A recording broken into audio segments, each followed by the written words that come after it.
Saludos amigos, buen día. Estamos en esta oportunidad. Voy a grabar este video con el título o haciendo referencia a los 613 preceptos que nos enseña la tradición judía, con los cuales queda compuesta la Torá. Y este es uno de los conceptos fundamentales cuando nos acercamos a estudiar la Torá, un poco de judaísmo. Y cuando iniciamos, siempre nos preguntamos de dónde viene esta idea, ya que Moshe nunca los contabilizó así, nunca los explicó. E independientemente de quién lo haya dicho, que ahorita vamos a ver quién lo propuso, que nosotros podamos revisar esta idea, cómo fue sustentada, y de esta manera poder abordar el estudio de la Torá, entender el concepto de mandamiento, de precepto, como lo va a intentar hacer el Rambam en su introducción al Mishneh Torah, y que estos conceptos muy básicos queden esclarecidos para nosotros y nos permitan avanzar en nuestro estudio.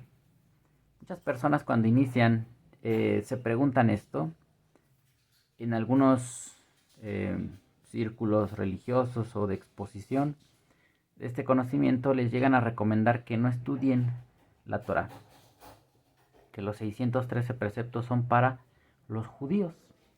Y ante esto vamos a tener que llegar a la conclusión de que o parece un cuento de nunca acabar, porque habrá gente que nos diga: usted no debe estudiar la Torá, usted, eso es judaizar. Bueno, digo, desde ese punto de vista. Otros nos van a decir que no es judaizar, que es positivo, pero solamente si usted es judío. Si usted no es judío, usted no debe estudiar la Torá.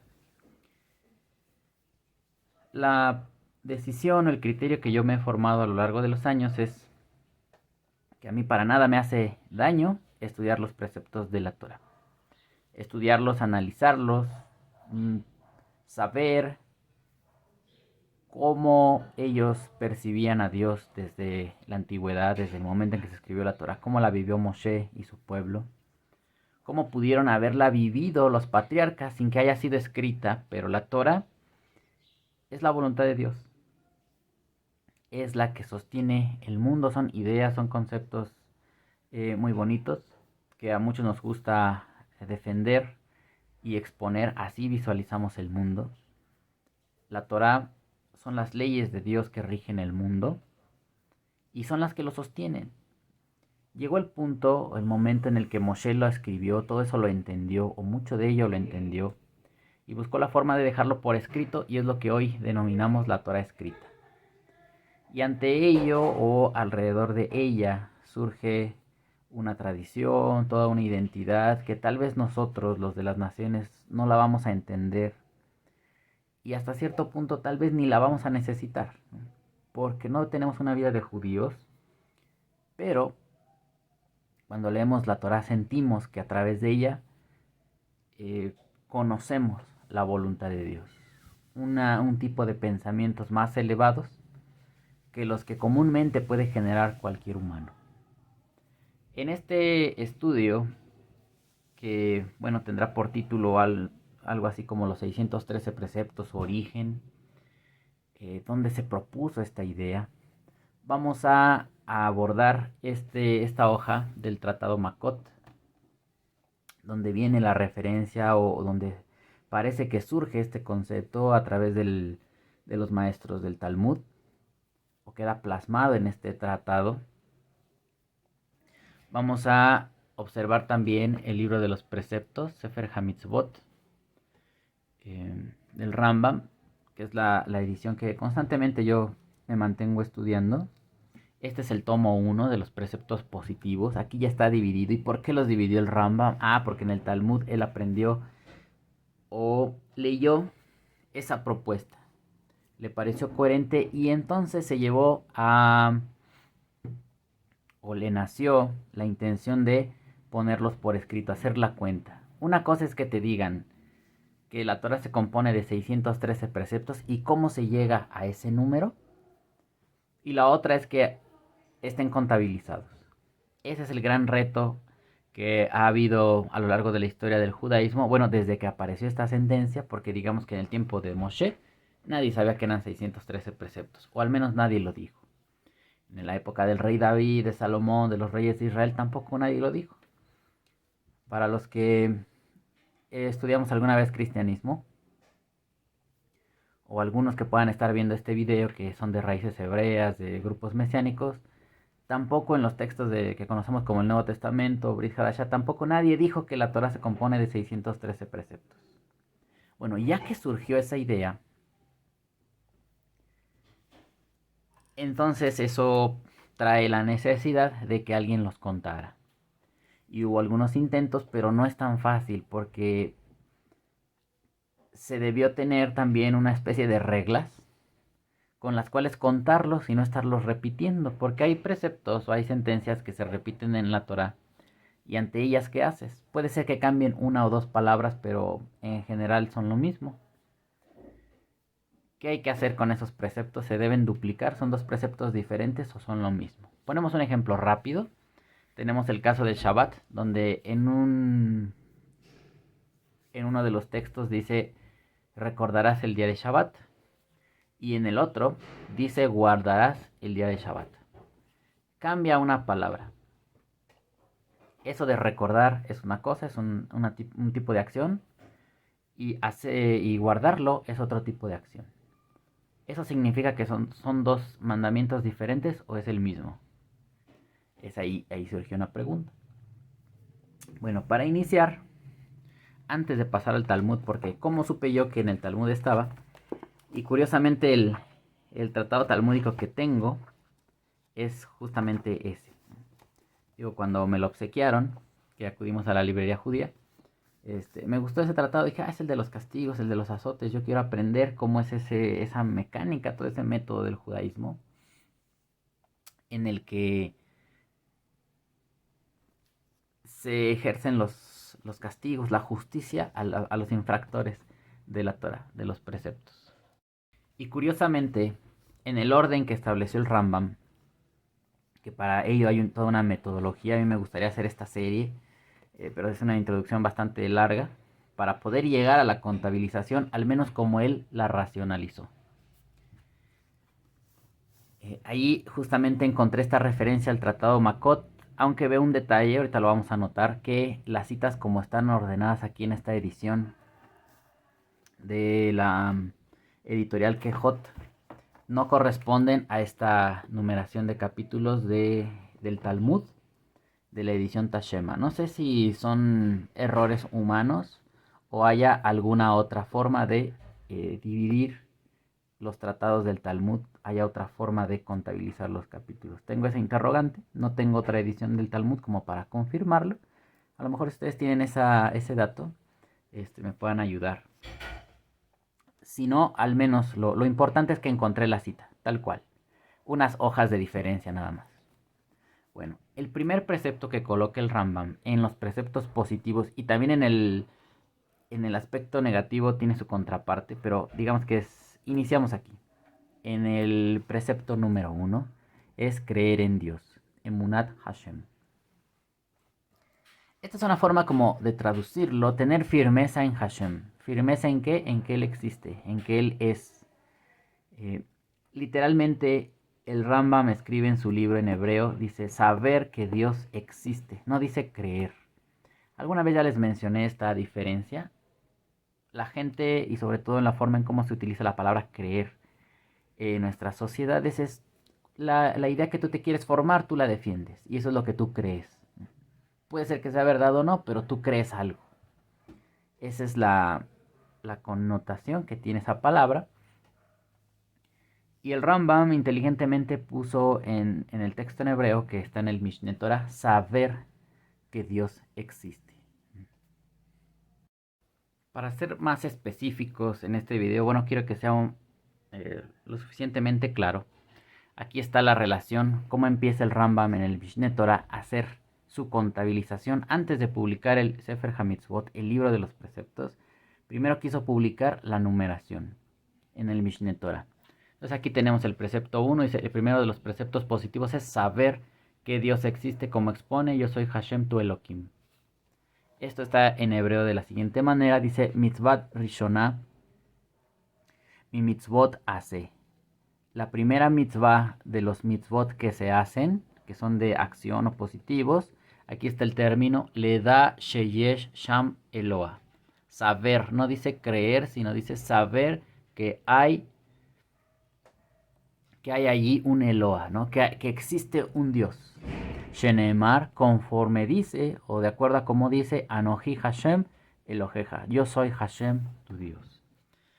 En la Torah, cuando vimos esta expresión, nos estaba indicando que el judío, la persona que se paró frente a Dios en el monte Sinaí, antes que cuando les dijo Moshe: prepárense porque van a oír a Dios, lo primero que salió de la boca de Dios para comunicarle a este pueblo es quién es Él. Yo soy Hashem, que te sacó de la tierra de Egipto. Tú viniste aquí a conocerme a mí. Y ese es como el primer precepto, la primera sentencia importante que sale de la boca de Dios para comunicar al pueblo judío. Avanzamos en nuestra lectura de este primer precepto, como lo ordenó el Rambam. Ya vimos que aquí lo traducen en español como creer en Dios. Pero ya les mostré yo la cita directa del escrito del Rambam en hebreo para que usted entienda que no es creer. Esto es por cuestión de traducción. Y como ya lo hemos analizado a lo largo de nuestros días, es que en la traducción se pierden los significados. Por eso es importante mantenernos en el esfuerzo de estudiar hebreo. De alguna u otra forma podemos luchar para acercarnos a esa comprensión un poco más exacta. Avanzamos. Es el precepto con el cual se nos ordenó creer. Aquí ponen un índice para conectarnos con una nota al pie de página y vemos cómo dice acá. En Mishneh Torah, el que les acabo de leer, Leyes de los Fundamentos de la Torah, capítulo 1, Maimónides escribe que el precepto es saber. Ya se los mostré esto tal cual porque tiene que hacer una aclaración sobre la palabra creer, que no es la mejor, que hay un primero supremo. Y allí mismo, antes, cuando menciona los preceptos que ha de explicar, dice saber que hay un Dios. Es lo que es, saber que hay Dios. Sobre ello escribe Radbaz, Metzudat David: los filósofos han traído pruebas poderosas y demostraciones claras acerca de la verdad de su existencia, bendito sea. Y a la cabeza de ellos está Maimónides. Este es el verdadero saber y a ello se debe que al comienzo de Mishneh Torah escriba saber y no creer. Bueno, solamente el que puede entender hebreo claramente vería esta diferencia entre palabras. Yo espero con este video estarle ayudando a usted a esclarecer estos temas. Saber que Dios existe. Para el Rambam fue el primer precepto. Él hizo la cuenta de los 613 preceptos que nadie había hecho. Algunos lo habían intentado antes que el Rambam. Él estaba en desacuerdo con ciertas numeraciones que se dieron. Tenía sus críticas hacia ellos. Y se puso manos a la obra. Todavía no sabemos cómo se llegó a esta cuenta. Pero al menos yo en mi estudio, cuando compré el libro de los preceptos, aquí es donde me enteré que esto venía del Talmud. Esa forma de contar los preceptos o de establecer que la Torah se compone de 613 preceptos viene del Talmud. Tratado Makot, que es justamente el que yo tengo. Y en un momento lo vamos a ver. Nos ordenó creer en Dios es que creamos que hay supremo, promotor y causa. Aquí una nueva nota al pie de página, que es la que actúa para que sean creados todos los existentes. En la nota al pie de página la tenemos aquí. Es decir, que Él promueve y ocasiona todo lo existente y sin Él no es posible existencia alguna. Regresamos al texto.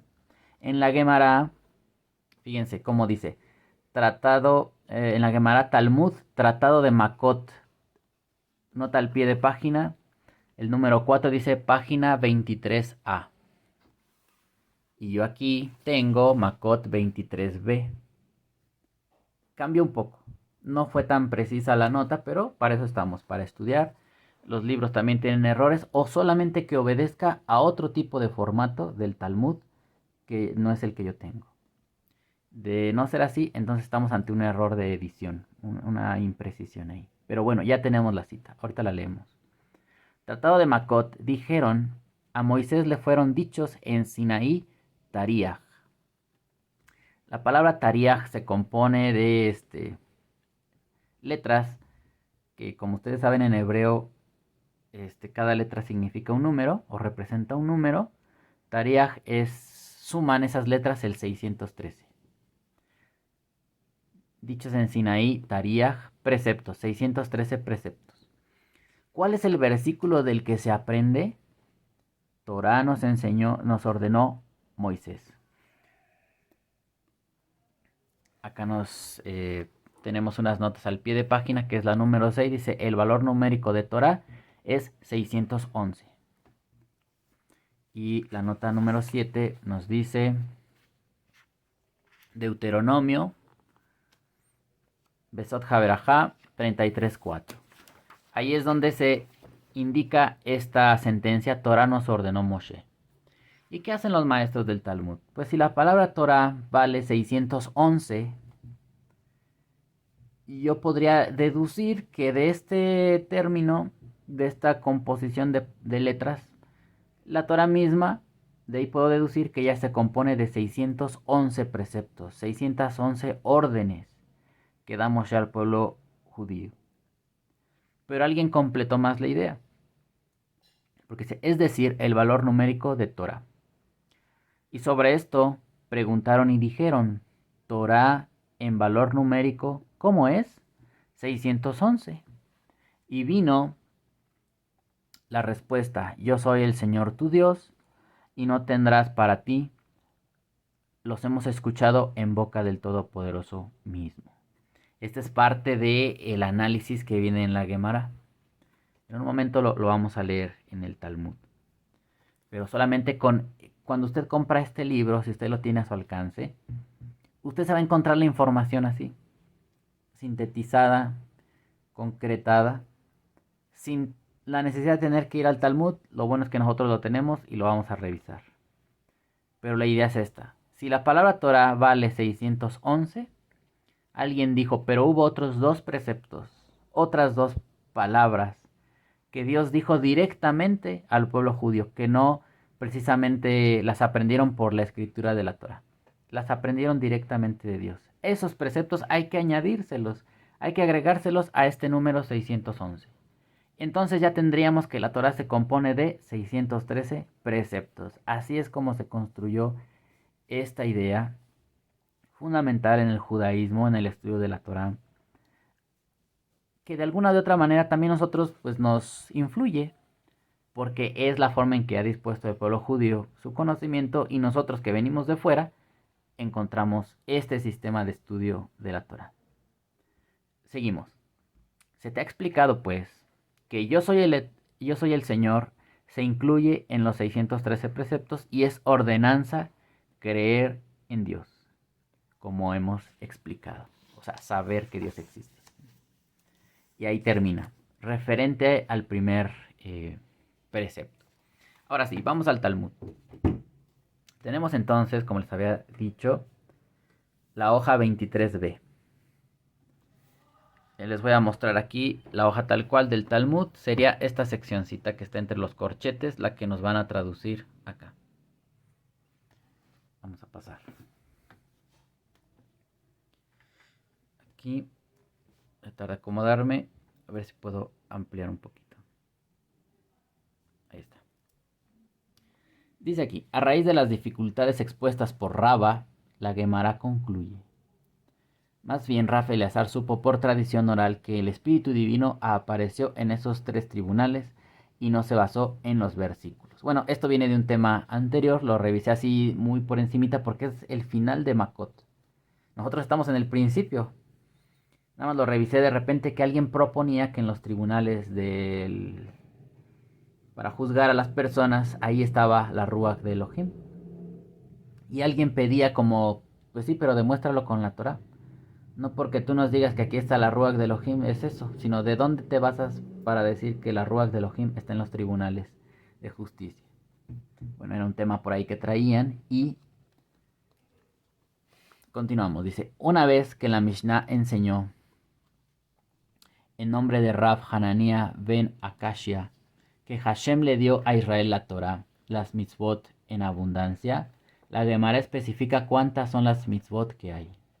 No tienes a una persona que te dice, es que la Torah abunda en preceptos, abunda en mandamientos, en enseñanzas de Dios.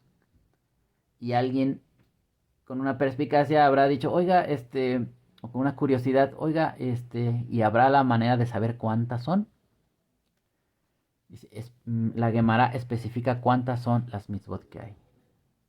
A través de la inteligencia o del razonamiento es que hacen este procedimiento de decir, pues, si la palabra Torah vale 611, podemos decir que la Torah contiene 611 preceptos.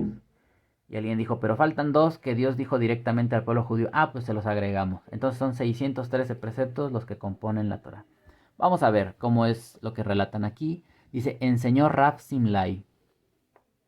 613 mitzvot le fueron transmitidas a Moshe, las cuales se reparten así.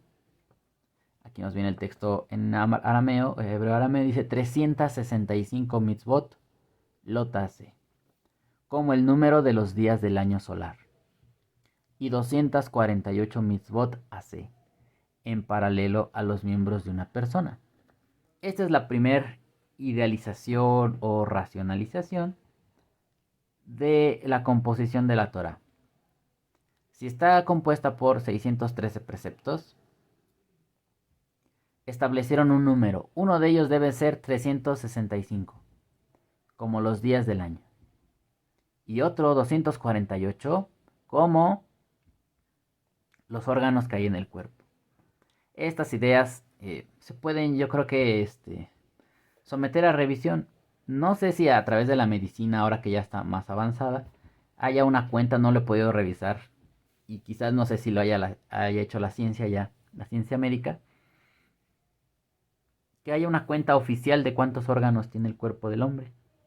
Pero al menos para estos maestros del Talmud, estamos compuestos por 248 órganos. Ya ven, todo lo que nos digan en el judaísmo, si bien que podamos verlos como buenas ideas, muy constructivas, muy ilustrativas, no estamos obligados a aceptarlo tal cual. Podemos también acceder a otras fuentes, buscar en otros medios y tratar de corroborar. Bueno, los días del año, pues ya sabemos que el calendario solar son 365 días. De eso no hay vuelta de hoja, todos lo sabemos. Pero en cuanto a los miembros del cuerpo, que sean 248, eso lo podemos someter a cuestionamiento. Continúa desarrollando la idea y dice, dijo Rab Hamnuna, ¿qué versículo alude a que es el número total de las mitzvot? Dice, el versículo dice, Moshe nos encomendó la Torah. Ahí está, es el de Devarim, ¿no? Devarim 33:4. Aquí está la pequeña número que nos conecta con la nota al pie de página. Un legado para la congregación de Jacob. El valor numérico de la palabra Torah, que ya sabemos que es 611. Damos vuelta y continuamos con nuestra lectura. Miren, para hacer un poco más gráfico la explicación, por los que puedan ver este video y que vayan comenzando, esta es la palabra Torah en hebreo. Esta es la letra Tav, Vav, Resh y Hei. Cada letra tiene un valor en número. Esta vale 400. Esta vale 6. Esta 200. Y esta vale 5. Cuando se suman todos los valores, nos da un total de 611. Es parte de la propuesta, de la racionalización, de la discusión. Los métodos de estudio de los judíos, como ellos en su esfuerzo dijeron, pues ya es tiempo de contar los preceptos. Como que un maestro dice unos, otro maestro los visualiza de otra forma, otro maestro por allá los ve repetidos, otro dice no, no están repetidos, son diferentes, aunque hablan de lo mismo. Y había toda clase de criterios. Y cuando nosotros venimos al estudio de la tradición judía, de su historia, pues era importante que en el Talmud surgiera esto. ¿Por qué? Porque ante pues la inminente desaparición o posible desaparición, ellos veían ese peligro, que podía perderse su identidad, su judaísmo. Tuvieron que escribir su tradición. Y uno de los objetivos que perseguían era como que poner las bases para que todos los judíos se rigieran a través de estas enseñanzas, las respetaran y de esta manera se preservara su identidad. Así que pues era lógico que alguien propusiera, oigan, pues hay que contarlos, hay que establecer la cuenta, aunque sea en número. Tal vez el Talmud nunca, más bien el Talmud nunca dijo, aunque no lo he leído todo, pero los propios rabinos dicen que no, el propio Talmud no se dedicó, los maestros de ahí, que escribieron esto, no se dedicaron a contarlos uno por uno, solamente dejaron este concepto. Y después acá nos van a explicar que se agregan dos, que son las sentencias de yo soy Hashem tu Dios y no harás delante de mí imágenes, ídolos. Más esos dos se forma el 613. Es la conclusión de este ejercicio intelectual. Bueno, ya teniendo esto más claro, vamos a continuar con la lectura. 24a. Ya dimos vuelta a la página. Nos dice lo siguiente. Vamos a ampliar por acá. Es 611, que es el número de preceptos que escuchamos por boca de Moshe. Y además los dos primeros mandamientos, yo soy Hashem tu Dios, y no tendrás otros dioses fuera de mí, los cuales escuchamos directamente por boca del Todopoderoso. He aquí un total de 613 mitzvot.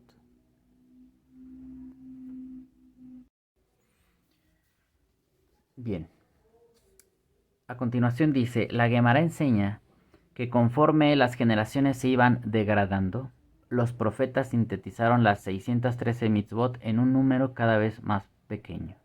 O sea, como que, bueno, yo entiendo esto, ahorita lo vamos a revisar. Quizá los profetas entendieron que la Torah se componía de tantos preceptos.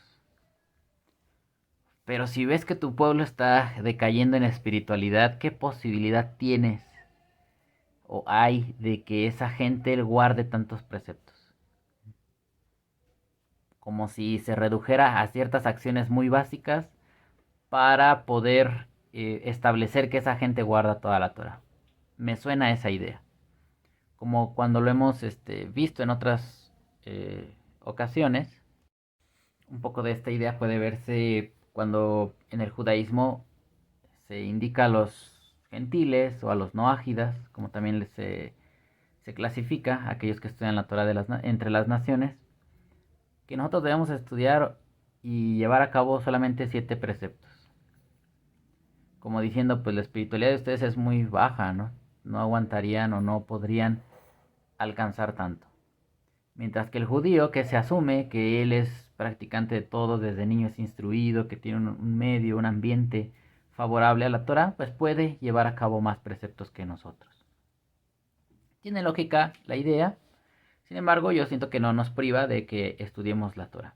Viene entonces la otra alternativa, al estar diciendo los profetas que los preceptos pues se van reduciendo a ciertas acciones más concretas y no a tantísimos preceptos, 603. Imagínense llevar la cuenta de estar guardando tanto precepto.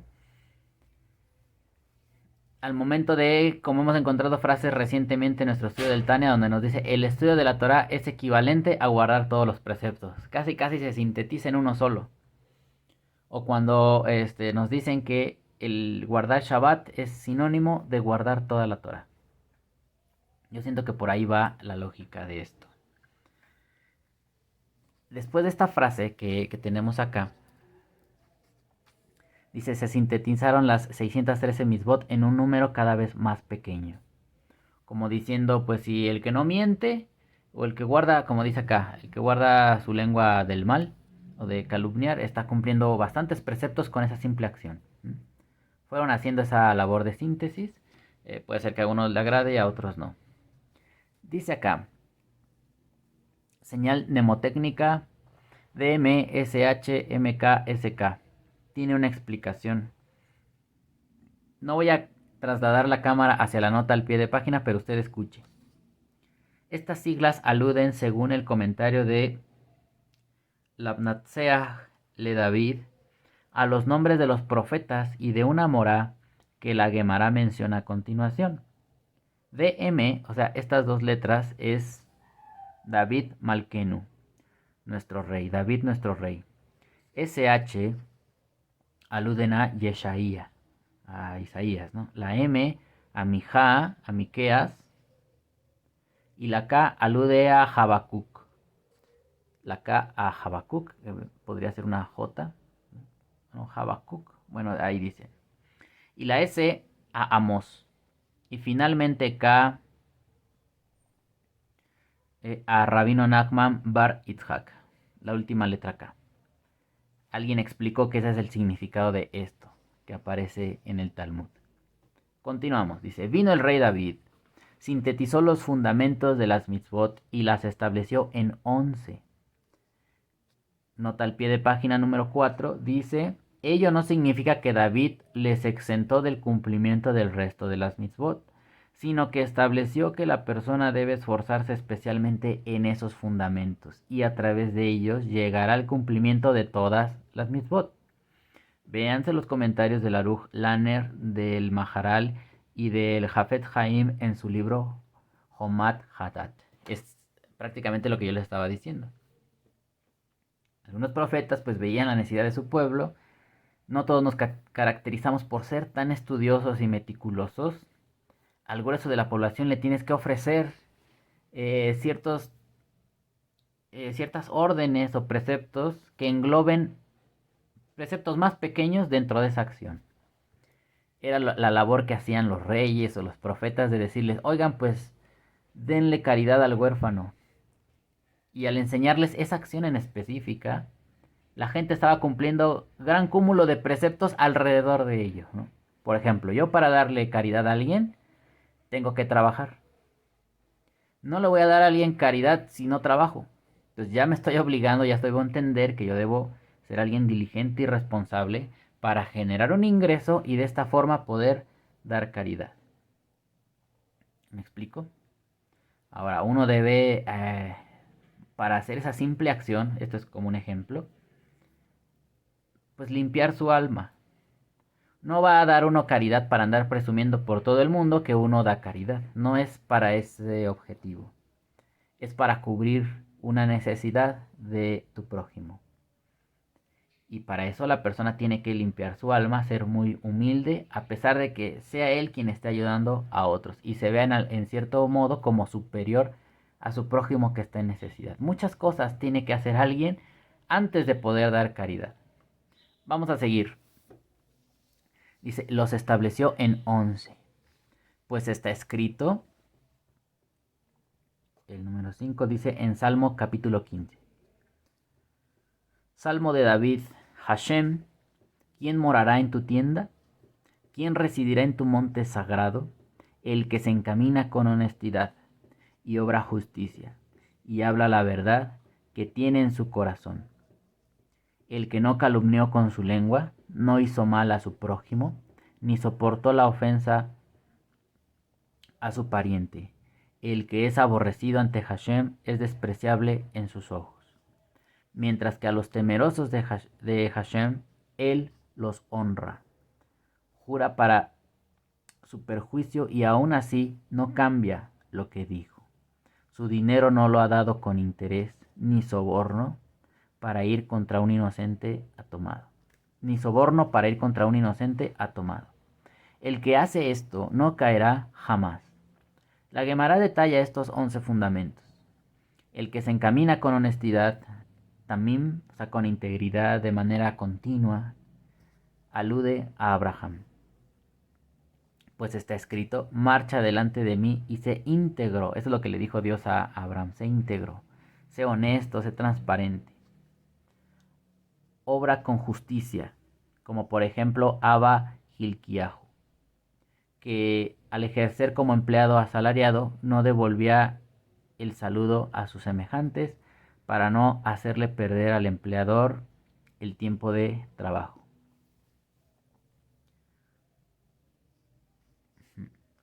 Y habla la verdad que tiene en su corazón, como por ejemplo Rav Safra, que en una ocasión tenía un objeto para vender y cuando vino, vamos vuelta aquí a la página, un cliente y le ofreció cierta suma para comprárselo, él no le respondió porque estaba recitando la Kriyat Shema.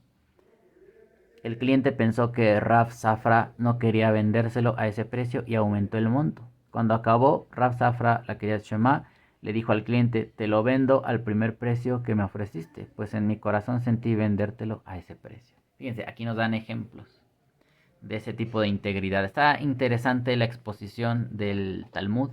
En algún momento la vamos a llegar a abordar. Y ahorita me quería enfocar, bueno, esta es la idea principal. Y ahorita pasar al Mishneh Torah, donde el Rambam en la introducción va a hacer referencia a esto de que Moshe recibe la Torah, recibe mitzvot, y él hace una diferencia entre la Torah y los mitzvot. ¿Qué son? ¿Qué diferencia hay entre ellos? Hace poco, en el último video del Tania, me parece que es del capítulo 23 o 22, no recuerdo bien, en este instante, el Rebbe de Chabad dice que hay una diferencia entre la Torah y los mitzvot.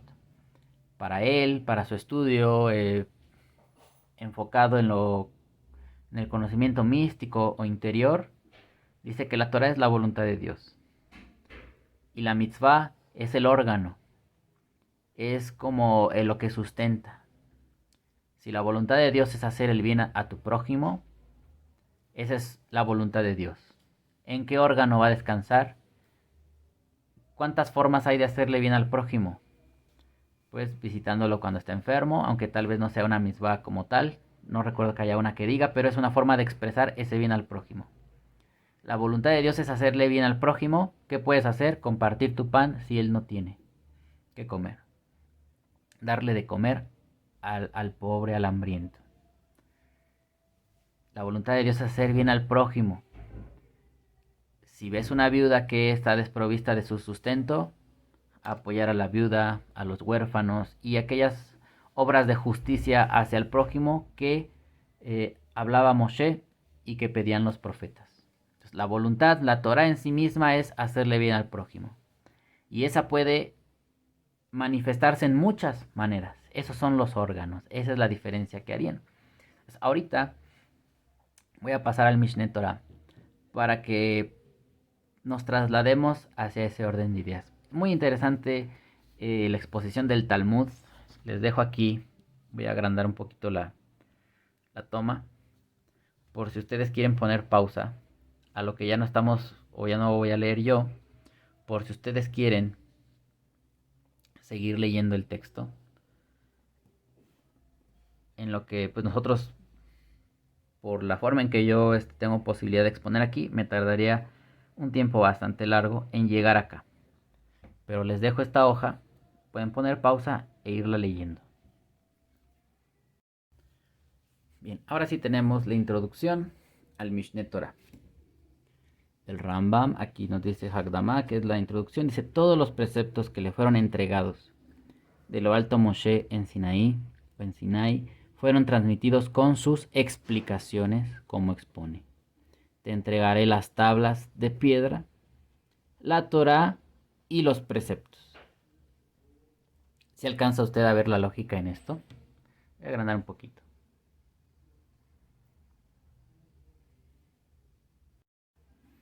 En la parte de la derecha tenemos el texto en hebreo del que se desprende esta traducción. Pero vamos a la lógica. Dice, todos los preceptos que le fueron entregados de lo alto a Moshe fueron transmitidos con sus explicaciones, como expone: te entregaré las tablas de piedra, la Torá y los preceptos. O sea, poniendo atención al lenguaje, es como si nos dijera, las tablas son una cosa, la Torá es otra y los preceptos son otra. ¿A qué términos obedece esta traducción? Lo tenemos por acá, dice Sheneemar, Be'etna leja et lujot, aquí está, y daré a ti lujot, las tablas, ha'eben, las tablas de piedra, veja Torah, veja mitzvot. ¿Por qué interrumpí nuestra lectura del Talmud, que se estaba poniendo interesante, para trasladarme a este aspecto del Mishneh Torah? Porque nosotros, cuando empezamos a estudiar, decimos, o es muy común, que pensemos que la Torah son los preceptos, que la Torah es la ley de Dios. Digo, no es que esté del todo mal, pero conforme vayamos avanzando podemos ser más precisos. Y esto nos puede dar claridad a la hora de estudiar y de revisar las historias. Por ejemplo, la que estamos estudiando, la de los patriarcas, estamos en la vida de Yosef, nos puede dar claridad para entender lo que leemos, si ponemos atención a esta forma de escribir las palabras. Porque cuando en nuestro propio idioma el hombre, al comunicar una idea, dice y las tablas de piedra, y la Torah, y los mitzvot, se está insinuando o queda establecido que las tres son cosas diferentes.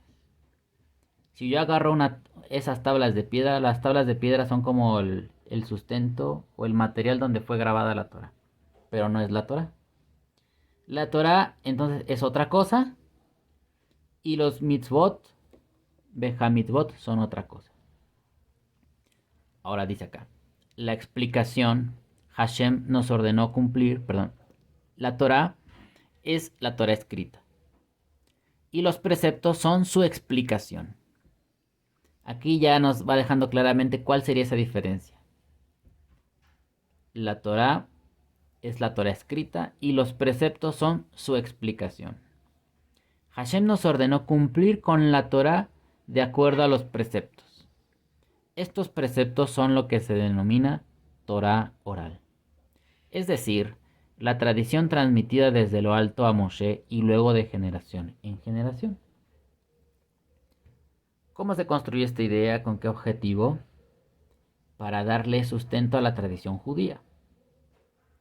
La Torah es lo que está escrito. Y lo que vienen siendo los mitzvot, en la opinión del Rambam, son las explicaciones a esa Torah. Ahora, nosotros en la Torah encontramos la palabra mitzvah y no vemos las explicaciones talmúdicas. ¿Qué podemos establecer hasta aquí? O razonar hasta aquí. Bueno, yo ya leí el inicio del libro de los preceptos. Todavía no lo comparto con ustedes, pero les paso la idea. Cuando el Rambam trata de contabilizar los preceptos, él dice, una cosa es el precepto y no se debe contar como un precepto adicional la explicación de él. Por ejemplo, que hay una sentencia en la Torah: deberás hacer esto para que Hashem tu Dios te bendiga. La frase donde nos da una orden de hacer algo o llevar a cabo una acción, ese es la mitzvah, esa es la Torah, ¿no?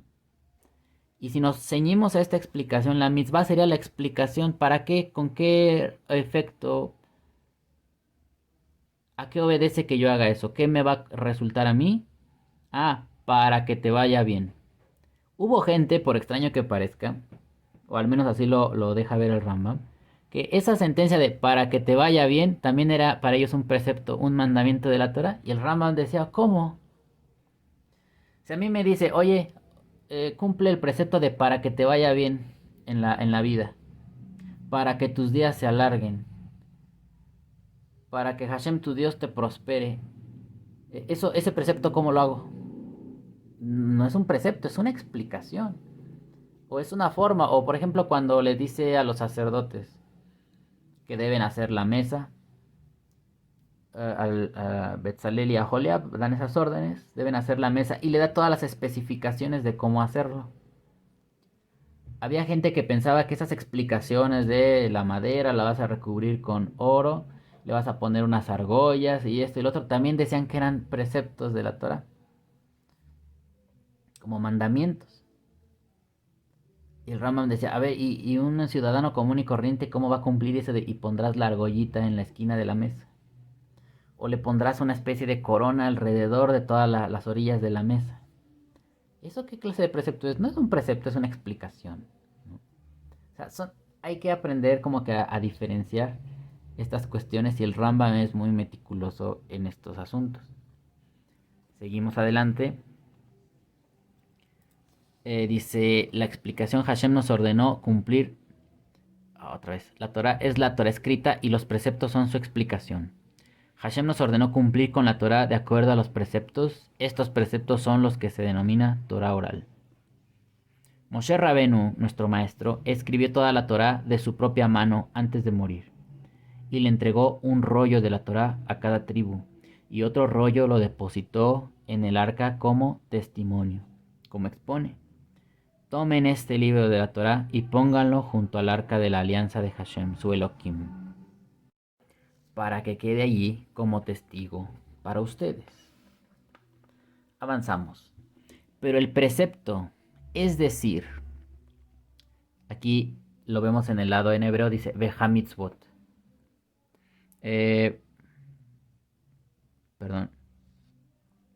Vehamitzvah. Pero el precepto, es decir, la explicación de la Torah, Moshe Rabenu no la escribió, sino la instruyó oralmente a los ancianos, a Yehoshua y a todo el resto de Israel, como expone. Todo lo que yo les ordeno, eso es lo que deben hacer. Es por ello que se denomina Torah oral. Aquí podemos hacer una precisión. La propia Torah sí contiene explicaciones.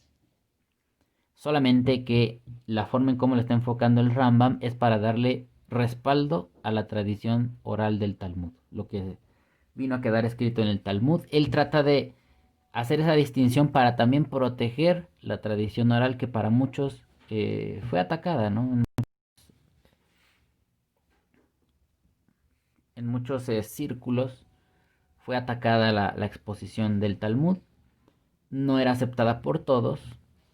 Más adelante en esta introducción, él va a establecer que la tradición talmúdica debe ser obedecida por todo judío, que así fue acordado en los tiempos de esos sabios, que se revisó de manera exhaustiva, se hizo como llegaron a un consenso de decir esto es lo más justo, esto es lo más fiel a nuestra identidad judía. A partir de aquí todo judío, todo el que se asuma como judío debe estar obligado a guardar esta tradición oral. Desde luego primero la Torah y lo que deriva de ello, que es su tradición. Entonces, para poder darle fortaleza a esto, el Rambam también está haciendo este tipo de ejercicio y de exposición para proteger y darle su importancia a la tradición oral. Porque llegó a haber momentos en que gente decía, es que esto no me gusta, no, es que eso es muy exhaustivo. Es que quién va a estar leyendo el Talmud para saber todo eso. No, yo soy un ciudadano común y corriente. Yo nada más mi esposa, mis hijitos, mi trabajo, trato de ser una buena persona y para mí eso basta. Está bien, sabemos que hay personas que así rigen su vida y está perfecto. A Hashem le van a entregar cuentas. Pero ellos en su esfuerzo por que su identidad no se diluyera entre las naciones, preservaron esto y de alguna forma fundamentó o sustentó la obligación de los judíos de guardar la tradición oral. Porque hace esta distinción. La Torah escrita, esa es, digamos que la voluntad de Dios, y la tradición oral es la mitzvah. Aunque estamos entendiendo el razonamiento del Rambam, pero desde la Torah ya se mencionaba mitzvah. Esta es la mitzvah o esta es la Torah. Continuamos con la idea al final de esta hoja. Dice, si bien la Torah oral no se registró por escrito, Moshe Rabenu la enseñó íntegramente a los 70 ancianos en su tribunal, Elazar, Pinhas y Yehoshua. Los tres recibieron la Torah oral de Moshe. Moshe la transmitió a su discípulo Yehoshua y le ordenó que la transmitiera a los ancianos. Y así Yehoshua transmitió la Torah oral durante todos los días de su vida. Sin duda que en su momento, en aquella época, no pudieron haber escrito todo lo que hoy se conoce. Es más, muchas cosas que hoy se conocen ni siquiera las dijo Moshe, las dijeron otros maestros. Y no porque las digan ellos no sirve, sino que en su momento también ellos debieron manejar una tradición oral, sujeta a sus condiciones, a la información que ellos sabían. Por ejemplo, luego nosotros encontramos información en la Torah muy corta, muy sintetizada, porque se entiende que la gente que vivió en ese tiempo la sabía perfectamente y no había necesidad de estarles explicando tantas cosas. Cuando se habla de culto idólatra, Moshe no dice, y el culto a Moloch consiste en esto. Habría sido un error. Y aunque otros por tradición lo sepan, sería un error preservarlo. Porque entonces la gente diría, pues la propia Torah me enseña cómo es la idolatría. Porque Moshe nos dijo en qué consiste el culto a Moloch. Entonces, ahora que él nos dice que consiste en esto y en esto, para que no lo hagamos, pues a mí sí me dan ganas de hacerlo. Y gracias a Moshe yo voy a saber cómo hacerlo. Entonces vean cómo ciertas cosas se tuvieron que omitir. Habrán sido parte de la tradición que si alguien llegara, oiga Moshe, yo no sé qué es el culto a Moloch. Y tengo unos vecinos que hacen ciertas prácticas. ¿Eso es culto a Moloch o no?